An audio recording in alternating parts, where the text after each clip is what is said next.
ya sobre las distintas experiencias. Solamente se habían dejado 3 minutos para el break porque queremos cumplir el programa y por eso estamos empezando a las 10:10 por si acaso, ¿ya? Para que me habían hecho algunas preguntas ahí por el chat. Ya. Y para los asistentes, recordar mantener los micrófonos apagados y pueden ir haciendo las preguntas a través del chat, como dijo Margaret, y en pos del tiempo vamos a comenzar. Margaret, no sé si hay algo más que agregar. No, ¿No? todo ok. A través del chat la idea es que vayan dejando sus consultas para después retomarlas. Ya, vamos a partir entonces con Ana María González y con su presentación Evaluación de contenidos a través de casos clínicos. Ana María. Gracias. Buenos días. Como ya me presentaron, mi nombre es Ana María. Soy enfermera, trabajo en la carrera de enfermería de la universidad y en relación, ¿no es cierto?, a todo lo que ocurrió con la pandemia, tuvimos que replantearnos la forma de evaluación que íbamos a tener principalmente en la parte de cátedra, que es lo que dictamos y que estamos terminando en este periodo. Entonces, con Cintia, que es la enfermera con la que yo trabajo, nos preguntamos qué otra forma de evaluar la cátedra, además de la prueba estructurada, ¿no es cierto?, que todos conocemos, podíamos someter, ¿no es cierto?, los conocimientos que tiene que requiere, o los logros de aprendizaje que requeremos evaluar en esta asignatura. Y nos planteamos la idea de ver si lo hacíamos a través de la prueba y que también nos significaba algunas problemáticas de conexión de los estudiantes, de que muchas veces no podían ingresar, que se les caía el internet a mitad de la prueba, etcétera, porque ya habíamos tenido un proceso previo, ¿no es cierto?, al terminar el año 2019. Y nos planteamos, ¿no es cierto?, evaluar la cátedra y los logros de aprendizaje, porque es una asignatura muy grande. Entonces seleccionamos cuáles logros íbamos a poder alcanzar desde el punto de vista teórico y esos evaluarlos a través de algo distinto a una prueba estructurada. Entonces, aquí surgió el tema de ser un poco más flexibles en el proceso de evaluación. Y como a modo de contexto, este es un módulo bastante grande, tiene en total más de 15 créditos, y dentro de los logros de aprendizaje que íbamos a poder, ¿no es cierto?, evaluar desde el punto de vista teórico, porque tiene una parte teórica y tiene una parte práctica. Entonces, la parte práctica la tenemos en stand-by. Es aplicar el proceso de enfermería, que en el fondo es un proceso reflexivo, que condice, ¿no es cierto?, con el segundo logro de aprendizaje que vamos a evaluar, que es la capacidad de aplicar habilidades de pensamiento lógico, analítico, argumentativo y reflexivo, en situaciones reales o simuladas en distintos contextos. En este caso, ¿no es cierto?, iba a ser a través de estudios de casos clínicos. Entonces, pensamos, ¿no es cierto?, cómo íbamos a diseñar el curso a partir, ¿no es cierto?, de los logros de aprendizaje que íbamos a poder, ¿no es cierto?, evaluar, y estructuramos a través de clases asincrónicas, en donde los estudiantes revisan la clase y el material de apoyo, hacemos consultas de pequeño grupo, y vamos haciendo guías de estudio a través de Google Drive, los íbamos siguiendo para poder ir evaluando también, ¿no es cierto?, cómo iban en su aprendizaje. El sistema de evaluación de cada unidad iba a ser a través de un estudio de caso, y en los factores, ¿no es cierto?, de contexto que tuvimos primero fue la pandemia y limitación del acceso a internet, porque también tenemos estudiantes que están en la ruralidad, entonces a ellos les costaba mucho estar conectados por Zoom o las conexiones, como ya mencionamos anteriormente, de las pruebas. Entonces, ¿cómo es la secuencia de trabajo hasta llegar a la evaluación? Como ya les mencionaba, tenemos las clases que ellos las tienen antes y se lo estudiamos por días de acuerdo a los horarios que nosotros nos dieron. Revisan la literatura, pueden hacer consultas por WhatsApp, hicimos los grupos por WhatsApp para las consultas. Se hacen sesiones de pequeño grupo, que a esta altura ya estamos terminando, pero las sesiones de pequeño grupo se empezaron a grabar para poder subirlas a las plataformas, porque a veces salen temáticas en los distintos grupos que no salen en otras. Y se va siguiendo, ¿no es cierto?, todo esto de la guía de trabajo primero, y también cuando ellos van realizando su estudio de caso clínico en el minuto que se evalúa, a través del Google Drive, que ellos también lo pueden hacer por el teléfono, o sea, tiene varias más ventajas. Entonces, ¿cuál fue la innovación en este caso? Lo que yo presenté fue, ¿no es cierto?, el estudio de caso, o por qué lo seleccionamos, ¿no es cierto?, como forma de evaluación.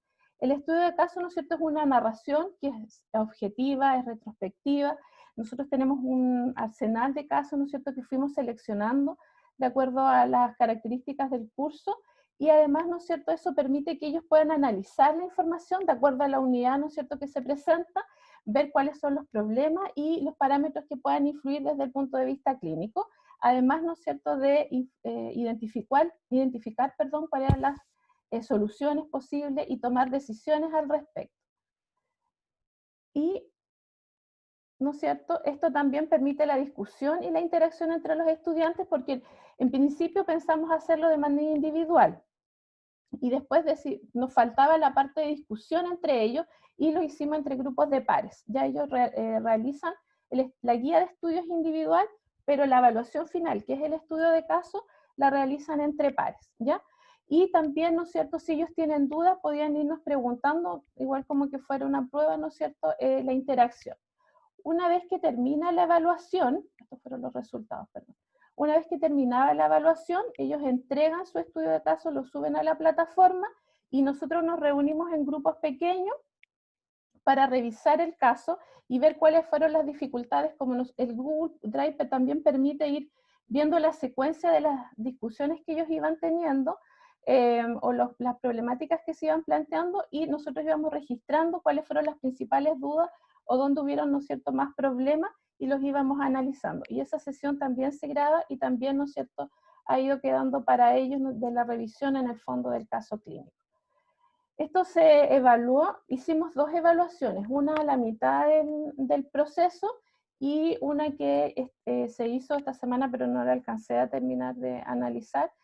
¿Y cuáles fueron los resultados? En un comienzo ellos encontraron que sí contribuía al aprendizaje de los contenidos en relación, ¿no es cierto?, a las pruebas más estructuradas. Son coherentes con los temas tratados. Como fuimos viendo por unidad, también fuimos aumentando la complejidad de los casos. Ya, por ejemplo, nosotros partimos con la unidad de respiratorio, entonces solamente el caso era respiratorio, pero después se iban sumando patologías a los casos, digamos, dependiendo de la unidad que estábamos. Eran coherentes con los temas tratados por el curso, permitía, ¿no es cierto?, ellos se quedarían en ese minuto. Nosotros partimos el 4 de mayo, y la primera evaluación la hicimos por ahí a fines de junio, más o menos, y ellos se quedaban con esta metodología por sobre la prueba, en ese minuto más de la mitad del curso. Ellos pensaban que el trabajar en pareja les ayudaba a lograr el resultado final, mejora su desempeño y también permitía que fueran capaces de reflexionar. Y también contribuían al logro de sus competencias. ¿Cuáles fueron las conclusiones y qué mejoramos? Ya que primero que todo, que existen otros métodos de evaluación distintos a las pruebas, que incluso son mucho más integrales, que los casos clínicos resueltos en pareja resultaba efectivo para la metodología de evaluación, y fuimos perfeccionándonos en el tiempo, ¿ya? Primero, el tiempo que le dábamos para la resolución de casos. Al comienzo, ellos nos dijeron en esta primera evaluación que era muy corto, por lo tanto no alcanzaban a realizar un proceso de discusión mayor, así que se amplió el tiempo que se les daba para resolver el caso.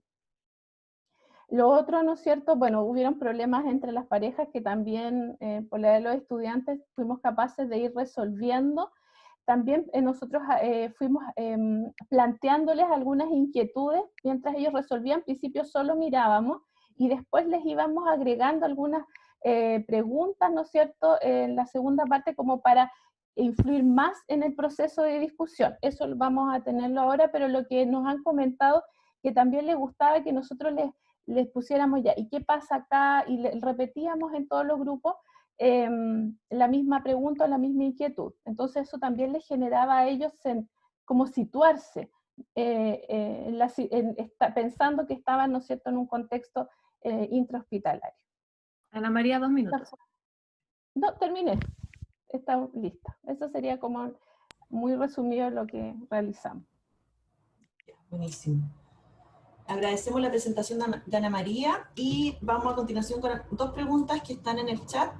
La primera la hizo Rubinesa, que dice: ¿cómo se maneja el tema del grupo de WhatsApp en términos de límite y de que no hayan comentarios inapropiados? ¿Sí? Bueno, como ya teníamos una experiencia previa de este manejo virtual, ¿no es cierto?, de las clases, que fue para terminar el año anterior, nos complicaba mucho el tema del correo o la plataforma que los chicos no pudieran subir, o sea, no pudieran acceder. Entonces nosotros hicimos el WhatsApp, y el WhatsApp tiene reglas, y hasta el minuto no hemos tenido ningún problema. Partimos con el WhatsApp para consultas generales, y por último para que nos avisaran si alguien no podía entrar, y finalmente quedó para consultas, para información, ¿no es cierto?, que requieran. Incluso comparten ellos información, sienten que el WhatsApp es más útil que la plataforma, porque es más rápido, documentos, datos, cosas que ellos encuentran están en el WhatsApp. El WhatsApp tiene reglamento, entonces hasta el minuto no hemos tenido ningún problema. No, ellos han respetado las normas que nosotros impusimos en el WhatsApp. Perfecto. La otra pregunta, dice Pedro Robles, ¿usaron alguna de las herramientas de Google Classroom o solo el Google Drive y los archivos compartidos? Usamos el Classroom como espejo de la plataforma online UCN, ¿ya? Y lo hacíamos a través del Classroom, sí. Tiene varias ventajas porque igual queda todo guardado en el Classroom, archivado, si lo haces por ahí. Y la última pregunta, con esto terminamos, dice, ¿las parejas fueron compuestas al azar o no?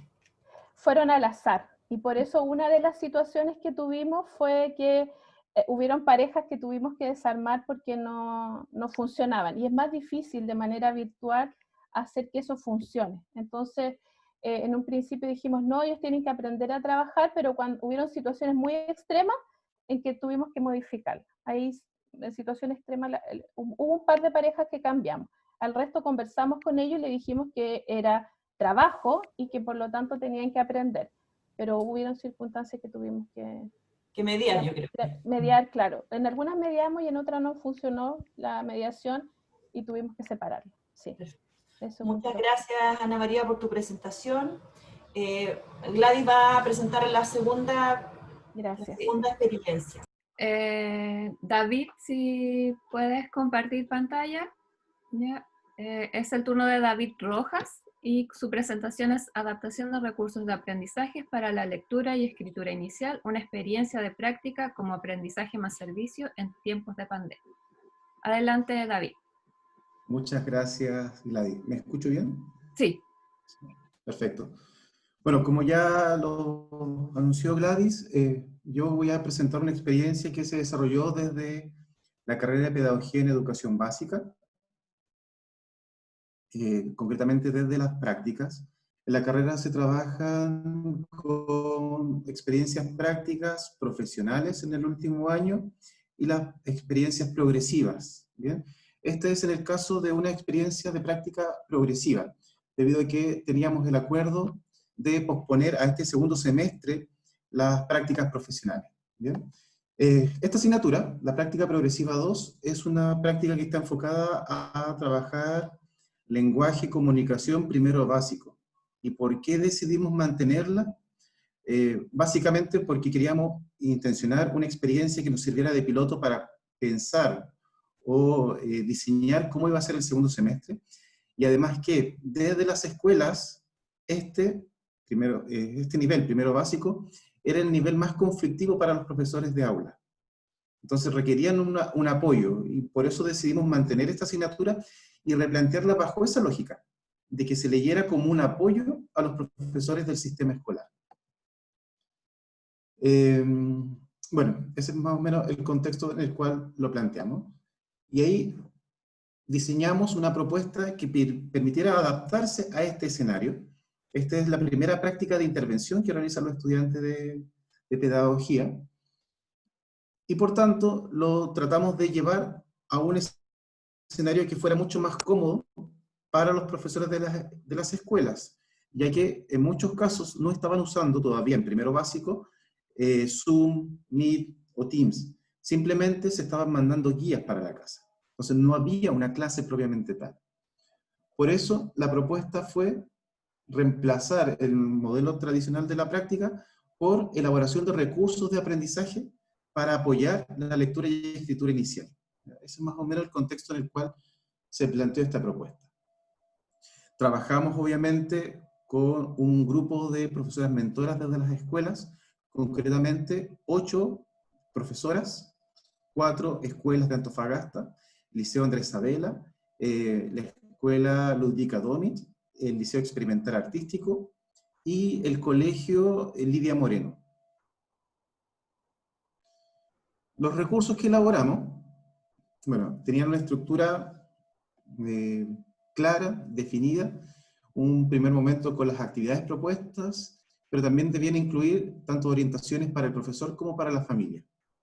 Y tratamos de intencionar diferenciaciones en los tipos de recursos, no pensado para un estudiante genérico o promedio, sino que materiales hechos para estudiantes que estaban más descendidos, recursos de nivelación, otros recursos pensados en estudiantes más avanzados, los recursos de profundización, y también pensando en promover el trabajo con otros, porque esa era otra cosa que se estaba perdiendo, que los estudiantes pudieran trabajar con otros estudiantes. Así que propusimos también actividades de colaboración. Acá, a ver si les puedo mostrar algunos ejemplos de las actividades que se propusieron por los estudiantes. Muchos de los materiales están asociados a otras plataformas.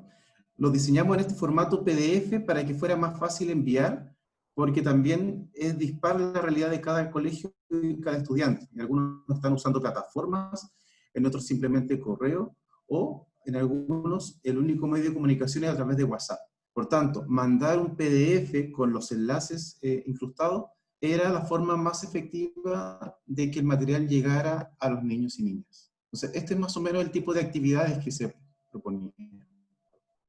Esto para el caso de nivelación. ¿Bien?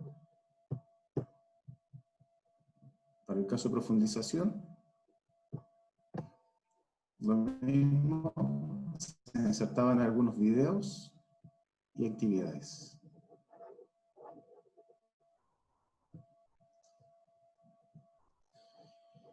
Algunos principios que tratamos de resguardar con estos recursos fue el principio de la complementariedad, es decir, que este material complementara el trabajo que estaban haciendo los profesores de aula, no se viera como algo externo, no se viera como algo que sacara de foco el trabajo que ya estaban realizando, y para eso se hizo todo un levantamiento de información previo con los profesores, una serie de entrevistas, para poder conocer cómo estaban aprendiendo los estudiantes, qué metodologías utilizaban los profesores, y cuáles eran los intereses de los niños y niñas.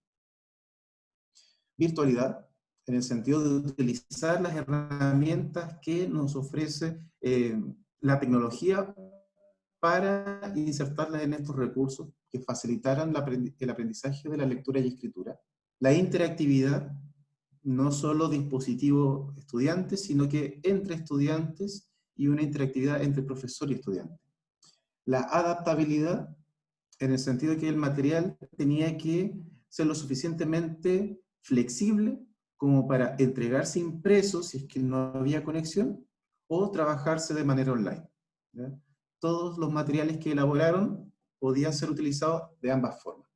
Integralidad, en el sentido de que se preocuparan de incorporar habilidades y actitudes y no solo contenido. Y el principio de ludicidad, entendiendo que en estos momentos la escuela está invadiendo los espacios privados de los niños, tenía que tomarse con fuerza elementos propios del juego, la gamificación, el aprendizaje basado en el juego. Entonces muchas de las actividades están asociadas en esa línea, desde dinámicas mucho más desde el juego, por ejemplo esta, que tiene que ver con arrastrar las palabras y asociarlas a la imagen.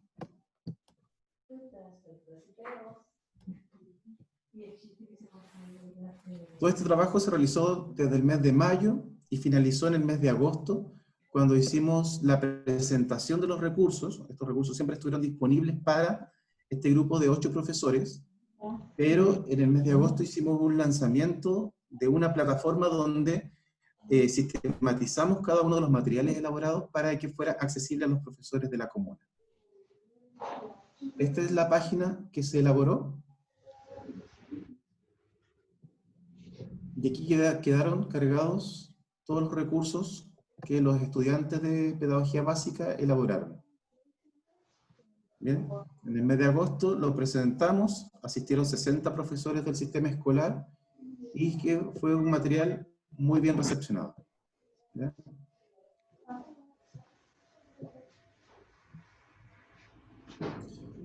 Lo que intentamos hacer fue fortalecer nuestros lazos con nuestros socios estratégicos, es decir, las escuelas. Sabíamos que era un momento complejo tanto para ellas como para nosotros.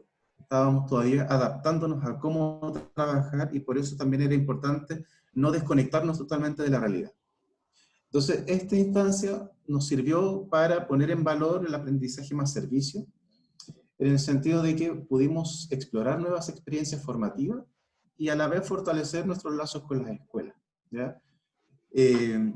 Además que nos ayudó para replantear la mirada que tienen los profesores de las escuelas sobre los practicantes, no verlos como una carga o como un problema, sino que como una figura de apoyo a la labor docente. Y esto permitió una dinámica desde la reciprocidad. David, 2 minutos. Perfecto. Bueno, algunos resultados que pudimos proyectar. Cerca del 80% del material ya ha sido implementado por los profesores mentores. El 20% restante no se ha implementado porque eligieron letras que iban a ser abordadas en el segundo semestre. Ampliamos la difusión de este material, no solo a estos 8 profesores o 4 escuelas, sino que, como les decía, se amplió a más de 60, que son los que participaron en el lanzamiento de la página. La valoración de los profesores mentores sobre el material es bastante positiva, sobre el 95% de valoración. Y además permitió desarrollar en los estudiantes otras habilidades más allá de los resultados de aprendizaje declarados.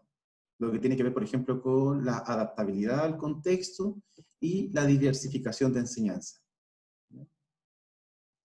Con esto termino. Si hacemos un paralelo en estos hitos de aprendizaje clave entre la modalidad regular con la que trabajamos y la modalidad adaptada, el único elemento que nos queda pendiente para reforzar las prácticas siguientes es lo que tiene que ver con el liderazgo en el aula, ¿ya? Pero en todos los demás aspectos se lograron de manera mucho más efectiva, especialmente la reflexión y el atender a la diversidad. Eso es todo. Muchas gracias.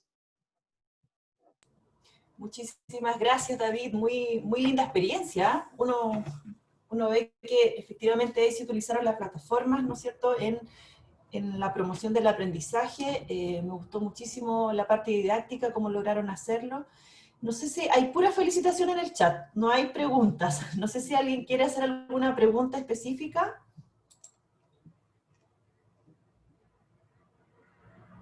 Pueden abrir sus micrófonos o hacerlo. Sí, pueden activarlo. Estamos Sí. en tiempo, tenemos un par de minutitos para las preguntas, sí.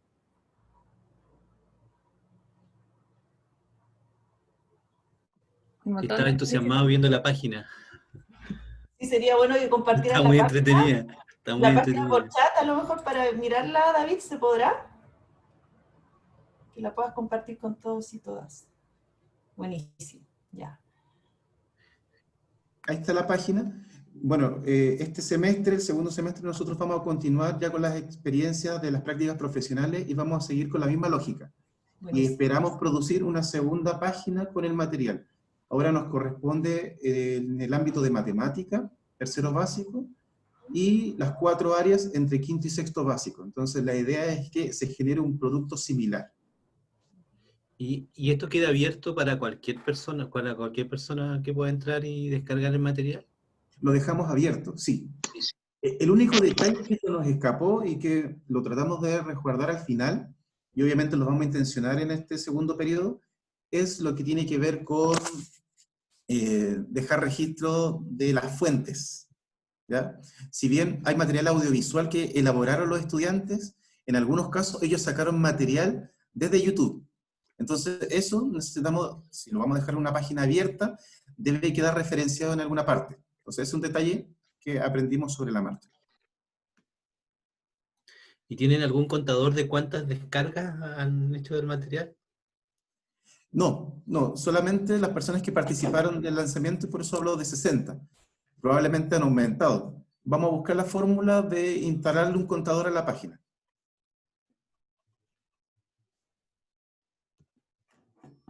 Muchas gracias, David, por tu presentación. Vamos a dar paso a nuestro tercer expositor, expositora, Gladys. Sí, en este caso tenemos un grupo, es Claudia Bugueño, Paula Cavieres, Yanela Leonili, Constanza Tapia. No sé quién de ellas va a presentar, lo dejé abierto para que cualquiera pueda compartir, así que... Yo voy a presentar Gladys, Claudia. Ya. Habla Claudia, voy a presentar yo. ¿Comparto Entonces, la presentación? Sí, puedes partir. Ya.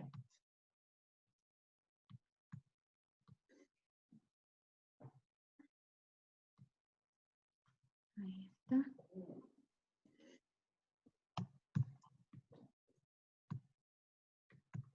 Ya. ¿Me escuchan? ¿Todos bien?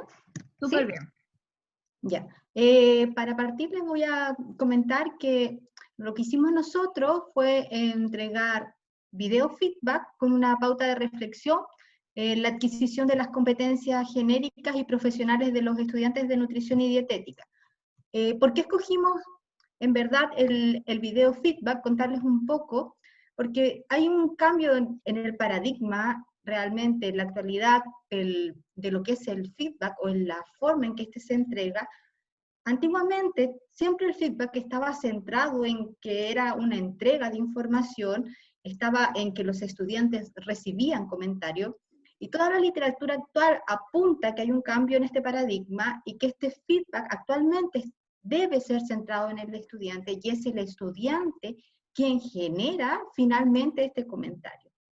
Consideramos que en el área de las ciencias de la salud, esto es muy importante, y en general el tema de la comunicación efectiva, cuando nosotros tratamos con los usuarios, se ha visto muy debilitado en estos momentos porque nos faltan las experiencias clínicas debido a lo que tenemos del COVID actualmente.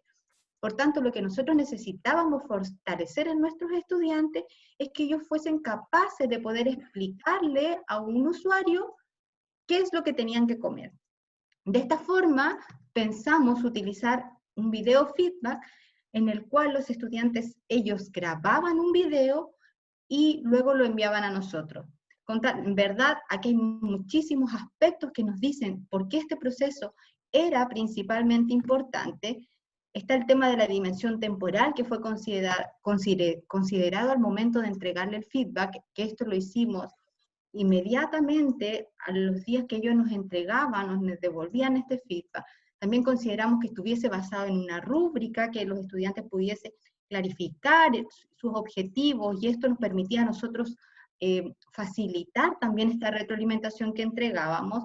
Estaba centrada también en una pauta de reflexión que ellos les permitía autoevaluarse. Por tanto, sí, ellos estaban teniendo un rol activo, y utilizamos el formato de video feedback. ¿Por qué? Porque es dentro de la literatura de lo que es el aspecto virtual, es el más útil. Cuando yo entrego un feedback, es mucho más útil para este tipo de aspectos, más que el que uno entrega por escrito propiamente tal.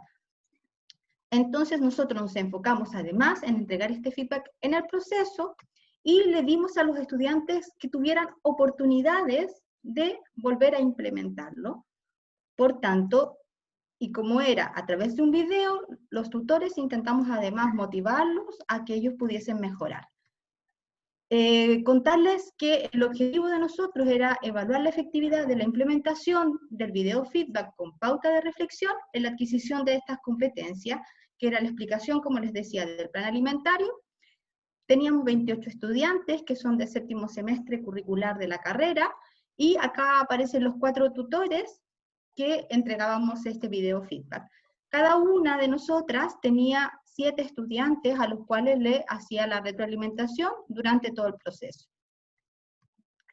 ¿En qué consistía un poco? Contarles que el estudiante lo primero que hacía era grabar un video, se grababa él, dando estas indicaciones, explicando este plan alimentario. Este no tenía que tener una duración máxima, era de 5 minutos, lo enviaba luego vía plataforma. El